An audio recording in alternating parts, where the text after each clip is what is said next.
오늘 주신 말씀 함께 봉독하고 함께 말씀 나누겠습니다. 시편 119편 81절에서 96절까지 말씀입니다. 시편 119편 81절에서 96절 81절입니다. 제가 봉독해 드리겠습니다. 나의 영혼이 주의 구원을 사모하기에 피곤하오나 나는 주의 말씀을 바라나이다. 나의 말이 주께서 언제나 나를 안위하실까 하면서 내 눈이 주의 말씀을 바라기에 피곤하니이다. 내가 연기 속의 가죽부대같이 되었으나 주의 윤례들을 잊지 아니하나이다. 주의 종의 날이 얼마나 되나이까. 나를 핍박하는 자들을 주께서 언제나 심판하시리이까. 주의 법을 따르지 아니하는 교만한 자들이 나를 해하려고 웅덩이를 팠나이다. 주의 모든 계명들은 신실하니이다. 그들이 이유 없이 나를 핍박하오니 나를 도우소서. 그들이 나를 세상에서 거의 멸하였으나 나는 주의 복도들을 버리지 아니하였사오니 주의 인자하심을 따라 나를 살아나게 하소서. 그리하시면 주의 입의 교훈들을 내가 지키리이다. 여호와여, 주의 말씀은 영원히 하늘에 굳게 섰사오며 주의 성실하심은 대대에 이르나이다. 주께서 땅을 세우셨으므로 땅이 항상 있사오니 천지가 주의 규례를 대로 오늘까지 있음은 만물이 주의 종이 된 까닭이니이다. 주의 법이 나의 즐거움이 되지 아니하였다면 내가 내 고난 중에 멸망하였으리이다. 내가 주의 법도들을 영원히 잊지 아니하오니 주께서 이것들 때문에 나를 살게 하심이니이다. 나는 주의 것이오니 나를 구원하소서. 내가 주의 법도들만을 찾았나이다.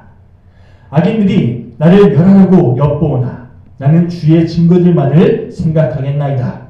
내가 보니 모든 완전한 것이 다 끝이 있어도 주의 계명들은 심히 넓으니이다. 아멘. 할렐루야. 요즘 보시면 많이 보기 힘들어졌는데 제가 어린 시절에 친구들과 함께 자주 연초마다 이렇게 즐겨 놀았던 그런 놀이거리가 있습니다. 동네 아이들이 한데 모여서 바람이 불 때마다 이렇게 동네 어귀에 나가서 이렇게 재밌게 놀았던 연놀이, 방편도 만들고 혹은 가오리도 만들어서 그렇게 하늘에 뛰어놀던, 때로는 연싸움하면서 서로 자기가 만든 거 얼마나 잘 만들었는지 내기하는 그런 재밌는 놀이를 했던 기억이 납니다.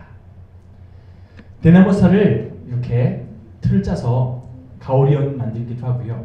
혹은 네모나게 방패처럼 방편 만들기도 하면서, 방편 같은 경우는 한지에 구멍을 가운데 뚫어서 이렇게 네 귀퉁이에 대나무살을 붙이고 또 중심을 잘 잡아줄 그렇게 꼬리를 밑에 달아주고 네 귀퉁이에 실을 매달은 다음에 그렇게 중심을 잘 잡아 한 대에 묶어주면 이제 하늘에 띄울 준비가 되는데요. 일단 이 연을 하늘에 띄우기 위해서는요, 먼저 연이 바람을 탈 수 있도록, 연이 바람을 타고 올라갈 수 있도록 열심히 이렇게 뛰어가야 됩니다. 그리고 일단 그렇게 뛰면서 연이 바람을 타기 시작하면 슬슬슬 줄을 풀어주기 시작하면서 이 손목 스냅을 이용해서 연이 더 높이 올라갈 수 있도록 이렇게 당겨주기도 하고 풀어주기도 하면서 본격적으로 기술을 쓰기 시작하는데요. 잘 컨트롤하면 이 실패에 감겨있는 줄의 길이만큼 하늘 높이 연을 쭉 올릴 수 있어서 누가 더 연을 높이 올리나 친구들과 함께 경쟁했던 그런 기억이 납니다. 그런데 여러분, 간혹 이 하늘에 떠있는 연이 이 줄이 툭 끊어지는 경우가 있습니다. 바람이 세게 불어서 그 바람을 버티지 못하고 줄이 끊어지는 경우도 있고, 뭐 이런저런 이유들로 인해서 줄에서 이탈하게 되는, 잡아당기는 그 힘을 다 놓아버리고 연이 자유롭게 되는 그런 때가 있는데요. 줄에서 자유로워지면 오히려 바람을 타고 더 높이 그렇게 연이 날아오르는 것처럼 보이는데, 희한하게도 조금 지나면요, 비실비실거리면서 허적된 그렇게 연이 떨어지는 것을 보게 됩니다. 실에서 자유로워지면 자기를 제한하고 묶고 있던 그 실에서 자유하게 되면 오히려 더 높이 올라갈 것 같은데 아니요. 오히려 땅으로 추락하게 되더라는 거죠.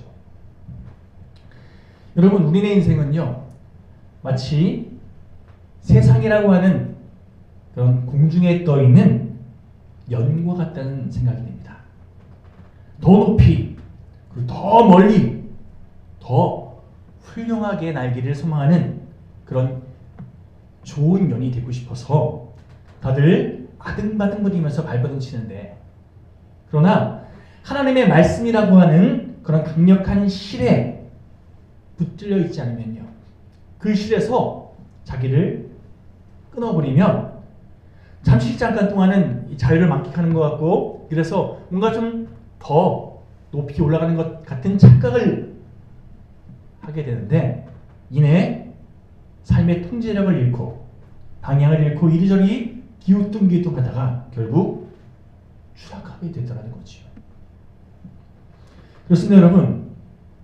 바람과 또 실이 조화를 이루어서 연을 잘 뒷받침해 줄 때 비로소 연이 푸른 하늘을 아주 안정적으로 그리고 더 높이 날아올 수 있는 것처럼 우리의 인생 역시 성령의 바람이라고 하는, 하나님께서 허락하시는 성령의 바람이 우리를 이끌어주고 더불어 우리의 삶을 지탱해주는 실과 같은, 다른 말로 말씀이 우리 삶을 잘 붙잡아줄 때, 성령의 바람을 타고 하나님의 말씀을 잘 그렇게 우리 삶을 지탱해주는 이 과정이 있을 때에, 한마디로 하나님께 순종하며 살아가는 그런 삶의 과정이 될 때 더 높이 그리고 더 멋지게 날아오게 되었다는 거죠. 오늘 본문 92절 말씀 제가 다시 한번 봉독해 드리겠습니다. 주의 법이 나의 즐거움이 되지 아니하였다면 내가 내 고난 중에 멸망하였으리이다. 한마디로 주님의 말씀이 나의 즐거움이 되지 않았다면, 그러면 주님의 말씀이 나를 붙들어주지 않았다면 나는 고난이라고 하는 질풍이 나를 그렇게 휘몰아칠 때 나는 아무 힘 없이 그렇게 추락하고 마는 그런 인생이 되고 말았을 거라는, 세상이라고 하는 죄악의 파도가 막 몰아칠 때 버티지 못하고 침몰하는 그런 인생이 되고 말았을 것이라는 이 고백을 하고 있는 거지요. 그렇습니다, 여러분. 우리는 연약하고요, 너무나 부족한 이 죄된 인생이기에 견고한 하나님의 말씀에 붙들려 있을 때, 그 말씀의 줄에 온전히 붙들려 있을 때에만 비로소 하나님께서 허락하시는 참된 평안을 그리고 참된 구원의 기쁨을 누리면서 그렇게 창공을 향해 날아올 수 있다는 것이요. 하나님의 말씀이 우리를 붙잡아 주지 않으면요, 세상 풍파에 이리 흔들리고 저리 흔들리면서 마치 줄이 끊어진 연처럼 바람 부는 대로 휘청휘청 그렇게 흐느적거리다가, 앞서 말씀드린 것처럼 잠시 잠깐은 좀 더 올라갈 수 있어요. 더 높이 그렇게 자기 원하는 대로 비상하는 것처럼 느껴질 수 있습니다. 그러나 이내 힘을 잃고 아래로 곤두박질치는 이런 암담한 결국을 향해 치닫게 되어 있다는 거죠. 여러분, 우리가 살아가면서 인생의 단맛만 이렇게 누리면서 살면 얼마나 좋겠습니까? 좋은 것만, 우리를 유익하게 하는 것만 우리 삶 가운데 찾아오면 얼마나 좋겠습니까? 그러나 여러분, 지금까지 살아오면서 경험했던 것처럼 우리가 살아 숨쉬는 동안에는요, 어떤 모습으로든지 고난이 또 역경이 우리 삶 가운데 찾아오기 마련이라는 거죠. 보브 콘크리라는 사람이 이런 말을 했습니다. 문제가 없는 사람은 있다. 문제가 없는 사람이 있다는 거예요. 그들은 바로 묘지에 묻혀 있는 사람들이다. 그들의 문제는 모두 끝났다. 결국 문제가 있다는 것은 곧 살아있다는 것을 의미한다. 그렇습니다, 여러분. 우리가 이 땅을 살아가는 동안 살아있는 인생이라면 말 그대로 수많은 어려움이 또 고난이 우리 삶 가운데 찾아오기 마련이고, 모든 인생은요 죽는 그 순간까지 고난을 겪게 되어 있다는 거지요. 하지만 여러분, 이렇게 우리가 살아가면서 고난을 겪을 수밖에 없는, 우리 삶 가운데 어려움이 찾아올 수밖에 없는 그런 인생임을 우리가 알고 있음에도 불구하고 그 고난을, 그 슬픔을 감당하려고, 어떻게든 그것을 이겨내려고, 혹은 그것을 평안한 마음으로 그럴 수도 있지 이렇게 넘기려고 받아들이는 그런 인생은 참 많지 않습니다.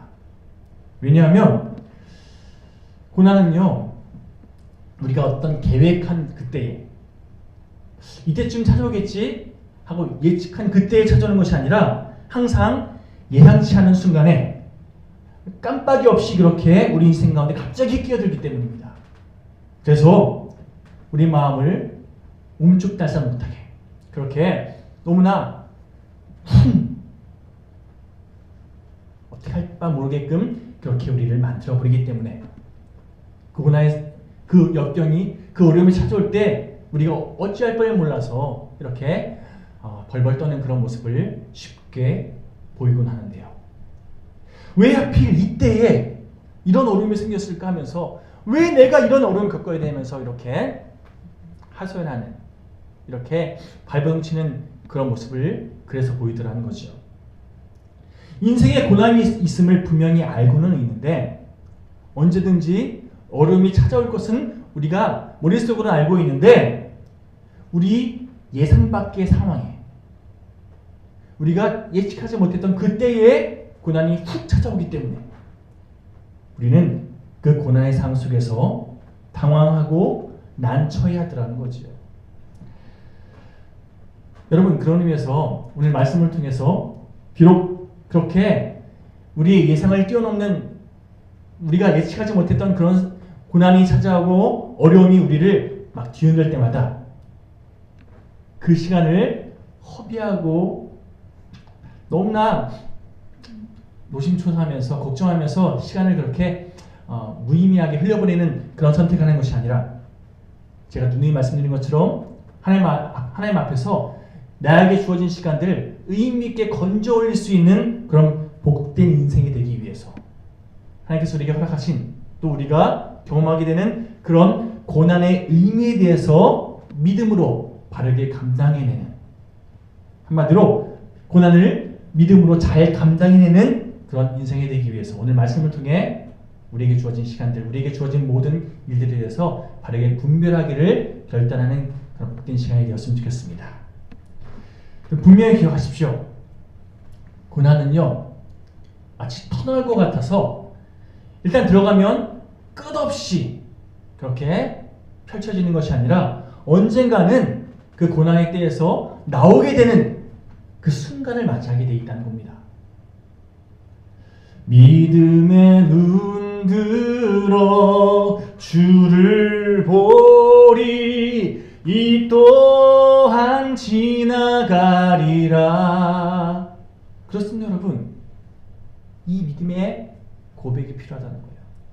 좋은 일이 있어도 그것이 마냥 내 삶 가운데 계속 있는 것이 아니라 이 또한 지나갈 줄 알고, 그냥 단순히 나에게 주어진 이 기쁨의 순간, 이 행복한 순간들에 대해서 하나님께 감사하기를 선택하고, 또 어려움이 찾아와도요 이 또한 언젠가는 지나갈 줄 알고 믿음으로 잘 감당해내기를 선택하는 이런 삶의 과정 속에서 주어진 내 삶의 시간 속에 주님의 뜻을 더 깊이 있게 깨달아 알게 되는, 그래서 주님께 더 영광 돌리기 선택하는 그런 복된 하루하루를 영위하게 돼 있다는 겁니다.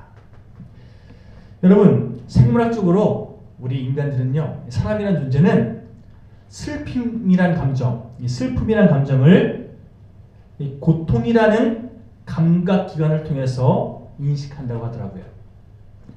반면 기쁨이란 감정은요, 쾌감이라는 감각 회로를 통해서 느끼게 된다고 하는데요. 제가 이렇게 말씀드리니까 고통과 쾌감, 이 감각기관이 서로 구분되어 있는 전혀 별개의 감각기관이라고 그렇게 여기기 쉽지만요. 사실 고통과 쾌감은 같은 신경 통로를 통해서 전달되는 똑같은 감각입니다. 예를 들어서 우리가 뜨거운 욕조에 몸을 담그게 될 때 순간적으로 바늘에 찔린 듯한 그런 고통을 느끼게 되지만 잠시 후에는 그 고통의 감각이 아우 시원하다 이렇게 바뀌게 되는 거 여러분 경험한 적 있죠? 여러분 이처럼 우리가 느끼는 고통과 기쁨 이게 별개의 감각이 아니라 우리가 그 감각을 어떻게 받아들이냐에 따라서 전혀 다른 감정을 느끼게 되어 있다는 거예요. 우리가 그것을 어떻게 인식하느냐 이게 중요하다는 거죠. 여러분 믿음은요 인식의 전환을 의미합니다. 내가 그것을 어떻게 인식하는가. 우리는 때때로 하나님께 이렇게 기도합니다. 하나님 내 환경이 이렇습니다. 어렵습니다. 이 어려운 환경 제발 좀 바꿔주십시오. 고쳐주십시오. 이렇게 환경이 바뀌어지기를 뭔가 상황이 변화되기를 그렇게 기도할 때가 참 많습니다. 그런데 여러분 사실 말하자면요 환경이 바뀌기를 이 상황이 변화되기를 기도하기 전에 먼저 할 기도가 있습니다. 하나님 이 환경을 바라보는 이 상황을 바라보는 제 시선을 먼저 바꿔주십시오. 제 마음을 바꿔주시기 원합니다. 제가 어떤 상황 속에서도 하나님 바라보면서 감사할 수 있는 인생 될 수 있도록 주여 도와주시옵소서. 이 기도가 우리 가운데 더 먼저 고백되어야 할 줄 믿습니다. 여러분 그렇습니다. 환경이 바뀌기를 기도하기 전에 먼저 바뀌어야 할 것은 우리의 시선과 우리의 마음입니다. 우리의 생각이라는 거죠. 불평 대신에 감사의 마음을, 절망 대신에 감사하는 것을 먼저 선택할 수 있는 이것이 저와 여러분들의 삶의 과정이 되었으면 좋겠습니다.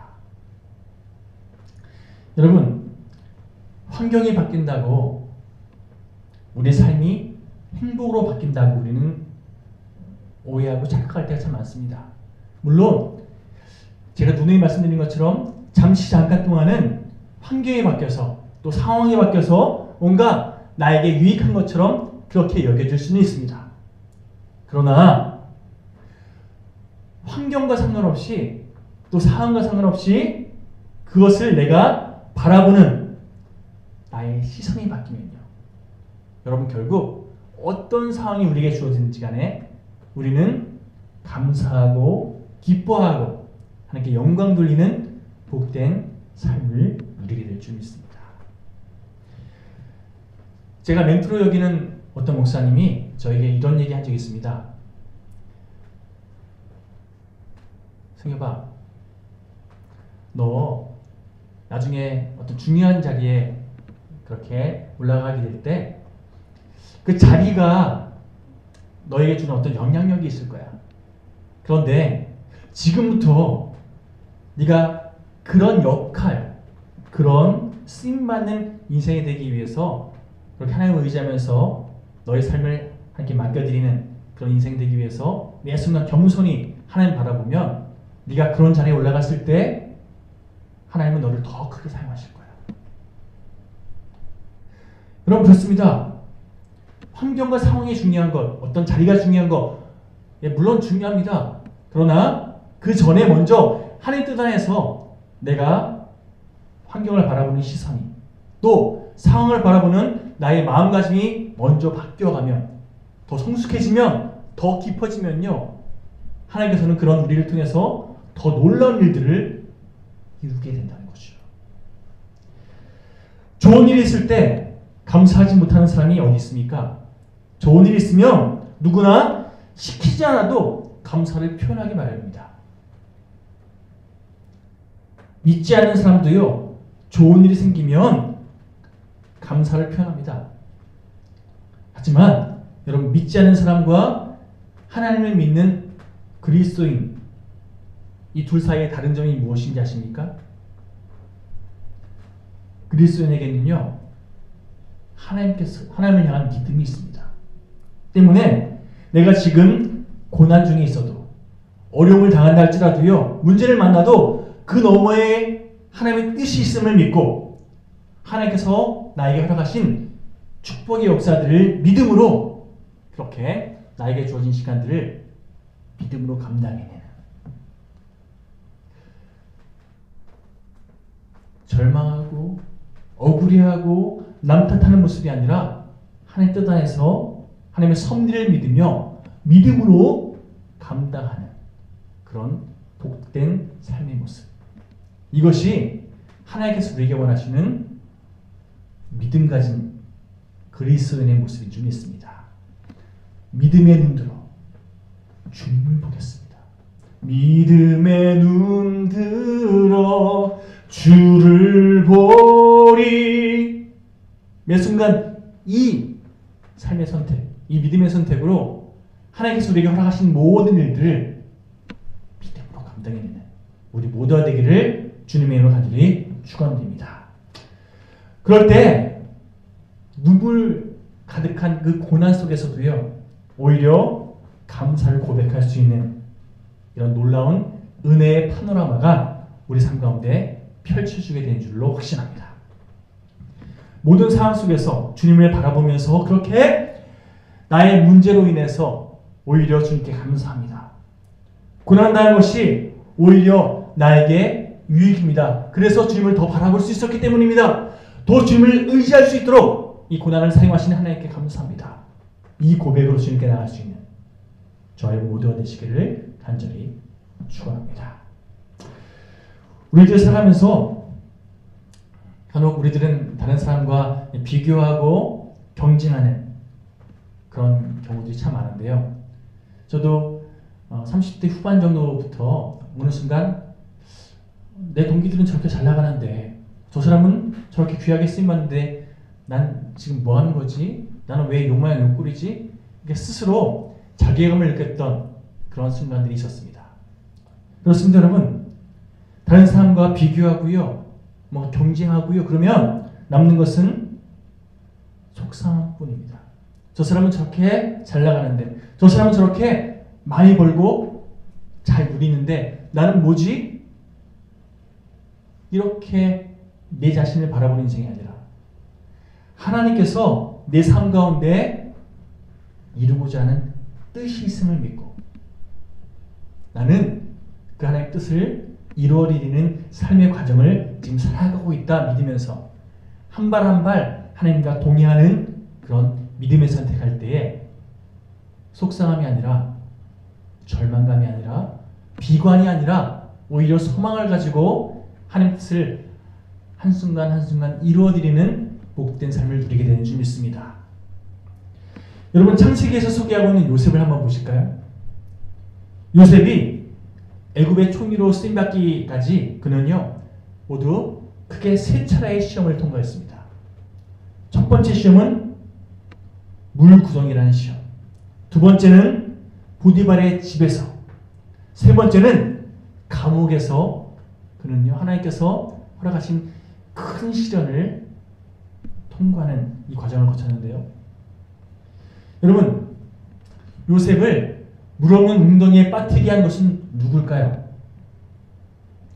흔히 형들이 요셉을 그 구덩이에 빠뜨렸다라고 생각합니다. 그런데 여러분, 창세기 45장을 읽어보면 요셉은 누구라고 고백하고 있는지 한번 찾아보실까요?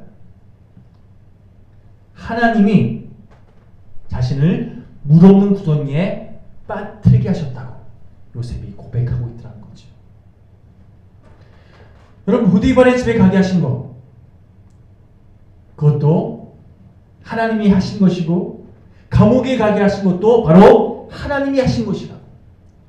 이 모든 하나님의 섭리를 믿기에 나는 하나님 뜻 안에서 믿음으로 잘 감당해낼 수 있었습니다. 이게 요셉의 고백이더라는 거죠. 우리는 성경을 읽으면서 요셉의 앞뒤 이야기를 다 알고 있습니다. 하지만 요셉은요, 자신의 삶이 어떻게 펼쳐질지 알지 못하고 있음에도 불구하고 나의 길 오직 주가 아시나니 나를 단련하신 후에 바로 이 믿음으로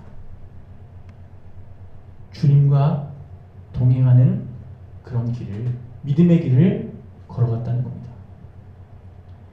여러분, 어린 시절 이 요셉은요, 아버지 야곱이 준 채색 옷을 입으면서 한마디로 아버지가 편했던 그런 어린 시절을 보냈습니다. 보통 편애를 받는 그런 사람들은요, 자기 중심적인 가치관으로 살아갑니다.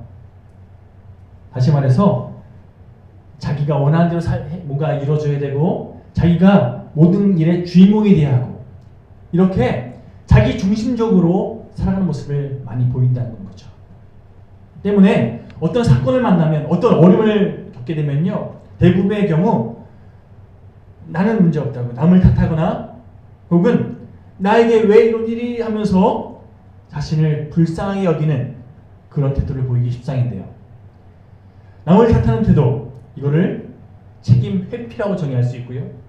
또 왜 나에게 이런 일이 벌어졌냐고 하면서 그렇게 자신을 불쌍하게 여기는 태도를 한마디로 요약하면 자기 영민이라고 정의할 수 있습니다. 근데 보십시오.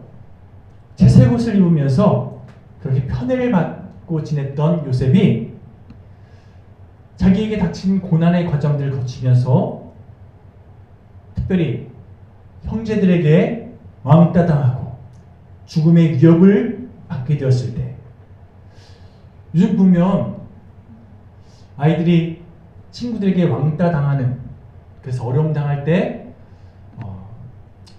쉽게 목숨을 끊었다 이런 기사를 보면서 안타까운 그런 마음이 들 때가 참 많은데요.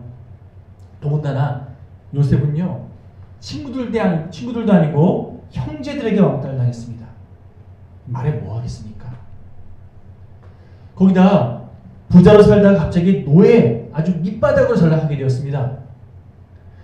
가난한 사람이 부자가 되면 그나마 그 차이를 어떻게든 극복하게 된다는데, 부자로 살다가 가난한 사람이 되면 그 문화적인 충격 감당하지 못해서 너무 힘들어한다고 하더라고요.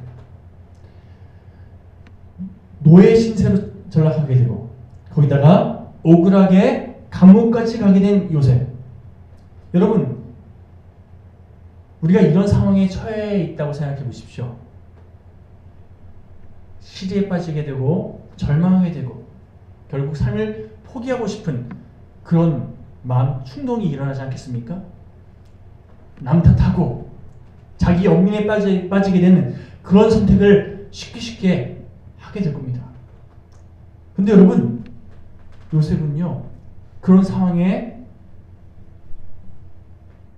굴복하지 않고 주저앉고 절망하기를 선택하지 않고요, 오늘 본문의 시인이 고백했던 것처럼 하나님을 온전히 바라보면서 나는 하나님을 믿습니다. 하나님만 의지합니다. 이렇게 하나님께서 허락하신 상황과 환경에 믿음으로 순종하기를 선택했다는 겁니다.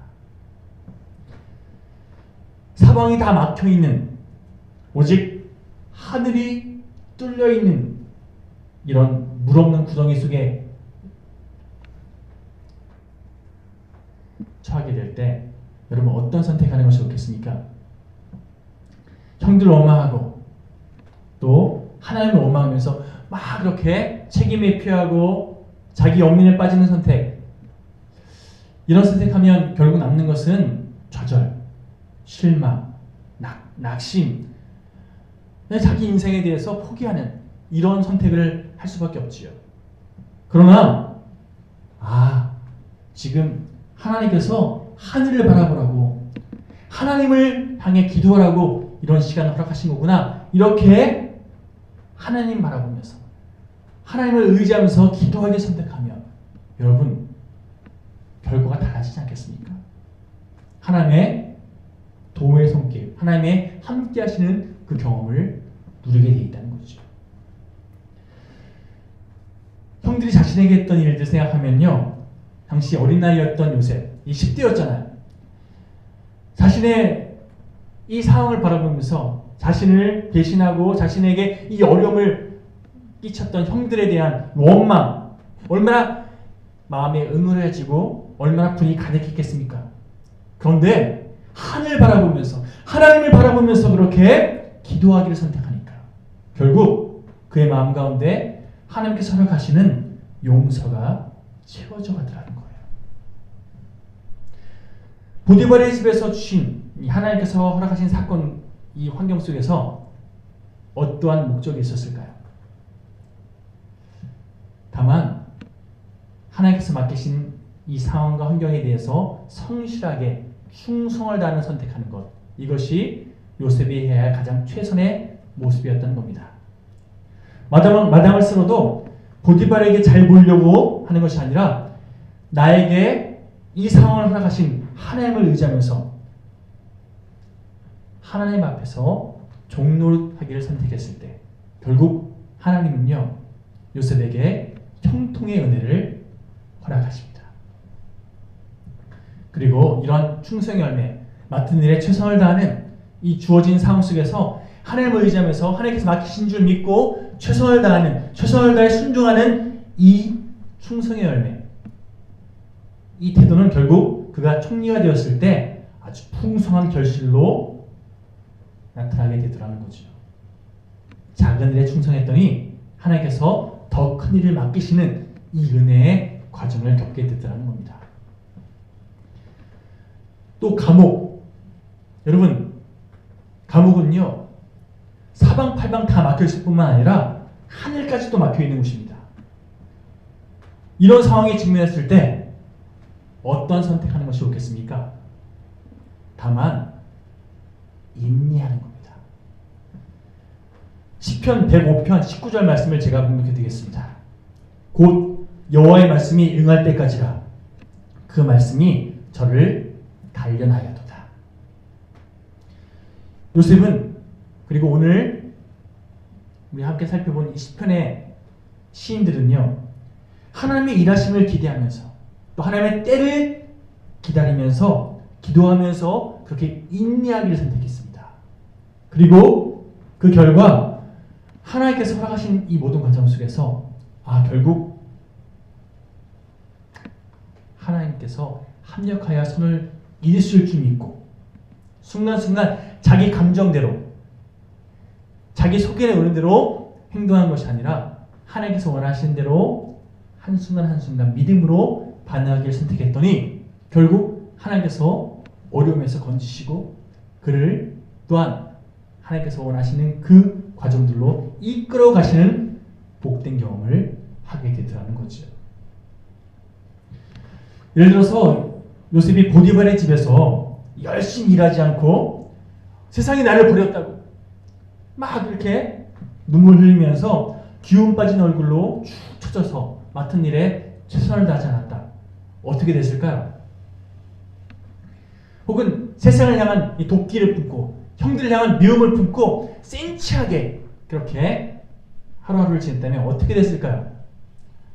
몰라도 보디발이 이 종으로서 자기의 역할에 최선을 다하지 않는 요셉을 교육하기 위해서 아마 심한 매질을 하거나 아무튼 자신에게 주어진 이 상황 속에서 최선을 다하지 않은 이 종을 교육하기 위해서 아주 심하게 다뤘을 겁니다.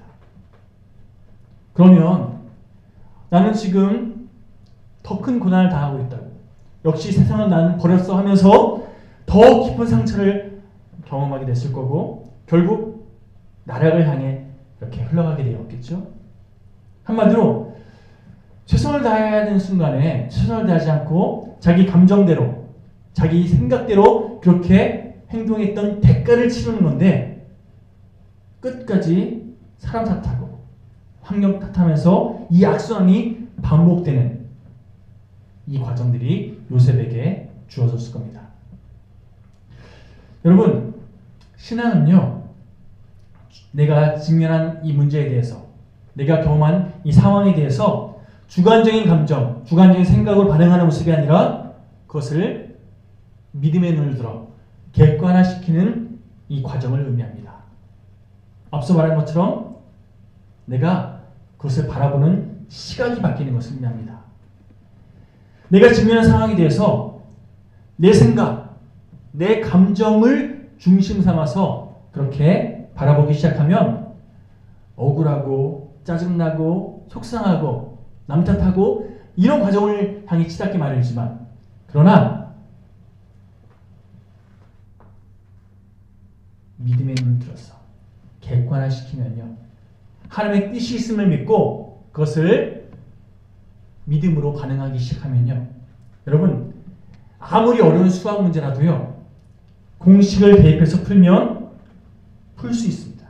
마찬가지로 내가 직면한 그 문제를 하나님의 뜻이라고 하는 공식에 대입해서 객관화시켜가면서 하나님의 시각으로 바라보기 선택하면 결국 문제를 이길 힘을 소유하게 돼 있다는 겁니다. 이것이 바로 신앙의 능력이라는 겁니다. 여러분, 우리 삶 가운데 연단이 찾아올 때, 고난이 찾아올 때 하나님께서 나를 더욱더 아름답게 가다듬으시려고, 나를 더 깊이 있게, 더 넓은 그릇으로 그렇게 가다듬으시려고 이런 상황들을, 이런 환경을 통해서, 이런 만남을 통해서 일하고 계시는구나, 역사하고 계시는구나, 인도하고 계시는구나, 이렇게 믿으면서 결국 하나님께서 기뻐하시는 복된 하나님의 자녀다운 모습으로 가다듬어져가는 하나님의 때를 기다리는 우리 모두가 되기를 간절히 소망합니다. 말씀을 정리하려고 합니다. 혹시 거북이 교인이라는 말을 들어보신 적 있습니까? 거북이 교인. 생물학적으로 새는요, 7일 동안 먹지 않아도 살 수 있다고 합니다. 조그만 새 7일 동안 먹지 않아도 살 수 있다는 거죠. 사람은 한 12일 정도 먹지 않고도 그렇게 살 수 있고, 개는 20일까지 아무것도 먹지 않아도 살 수 있다고 합니다. 그런데 거북이는요, 500일을 굶어도 자기 생명을 유지할 수 있다는 거예요.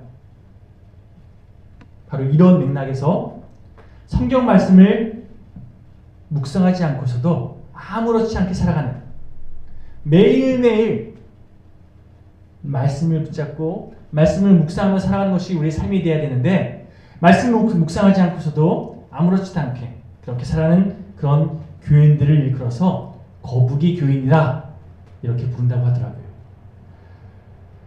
참 안타깝게도 이 땅을 살아가는 많은 그리스도인 가운데 주일에 예배 드릴 때를 제외하고는, 다시 말해서 예배 시간 외에는 성경책을 들춰보는 일이 없는 소위 거북이 교인들이 의외로 많다는 것을 보게 됩니다. 여러분, 이번 사순절 기간 동안 혹시 거북이 교인의 그런 모습이 우리 삶 가운데 있었다 할지라도 좀 하나님 말씀을 붙잡기를, 사순절 기간 동안이라도 내가 주님께서 이 땅에 오신 이유에 대해서, 또 하나님께서 우리를 사랑하시고 또 우리 삶 가운데 무엇을 이루고자 하시는지 그 하나님의 뜻을 제대로 붙잡기 위해서 온전히 하나님께 내 삶을 맡겨드리고 집중하기 위해서 말씀을 묵상하며 또한 그 말씀 가운데 온전히 거하기를 선택하는 그런 우리 모두가 되었으면 좋겠습니다. 우리 나눠드린 묵상집 보시면 말씀 함께 읽고 그 내용을 함께 묵상할 수 있는 그런 내용들이 있는데요. 말씀 읽고 그 말씀을 묵상하시고 그 내용을 함께 참조하시면서 하나님의 뜻에 대해서 깊이 있게 시간을 내어 하나님 바라보기를 선택하는 그런 우리 모두가 되었으면 좋겠습니다. 그리고 그것이 계속해서 우리 삶 가운데 더 풍성하게 이어져 갔으면 좋겠습니다. 우리 교회 표어가 여러분 하나님의 마음을 시원케 하는 그런 교회가 되자, 이것이 2022년도의 표어 아닙니까? 그렇습니다. 여러분, 이 표어 그대로 주님 앞에 서게 되는 그날까지, 단순히 올 한 해뿐만 아니라 우리가 주님 앞에 서게 되는 그날까지 몇 순간 하나님 말씀의 기초 위에 서서 기도하면서 하나님의 뜻을 분별하는 복된 하루하루를 살아가는 가운데 내 뜻, 내 생각이 옳은 대로 결정하는 것이 아니라, 그렇게 내 감정대로 선택하는 것이 아니라 말씀으로 내 삶을 바르게 분별하고 하나님께서 원하시는 대로 아름답게 순종하기를 선택하는, 그래서 그 모든 과정들이 결국 하나님의 뜻을 이루어가는, 하나님의 마음을 시원케 하는 그런 복된 삶의 과정 되시기를 간절히 주님의 이름으로 축원드립니다. 함께 기도하시겠습니다.